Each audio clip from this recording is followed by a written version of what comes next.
Katonda waffe Yesu Kristo bw'ayogera nti ekyengeri eyo tekiyinza kuvaawo awatali kusaba na kusiiba. Eyo statement togitwala ngeri right. Either oyagala okulemera mu mbeera embi oba ogenda kuva mu comfort zone, ogenda kuva mu mbeera eza bulijjo oweeyo omutango nga Yesu bw'agwogedde. Matayo 17:21. Matthew chapter 17 verse 21. Jesus said that however this kind cannot go, it can't move. This kind can't go. You can't change it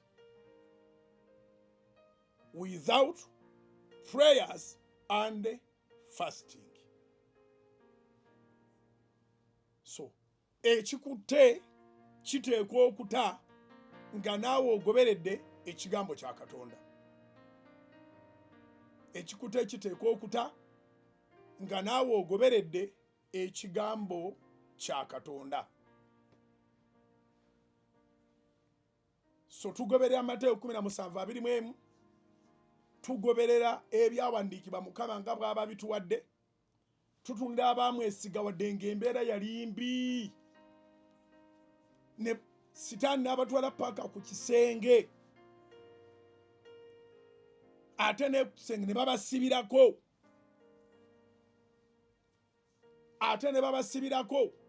Ate nga baliko n'agasango ge babasibyeko. Naye ne bavaayo. Ne bashayininga. Yusufu baamusiba. N'ebisumuluzo ne babisuula. Amusibye yeemanyi nti munene. Naye tewali munene kwenkana Katonda.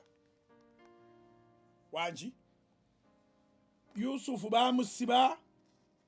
Amusibye nga yeemanyi nti munene.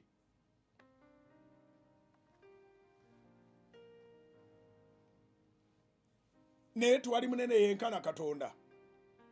Naye yajjukirwa.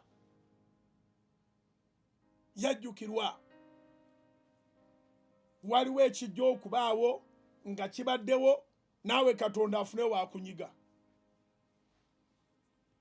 Naye zino essala tezigenda kuleka nga bw'oli.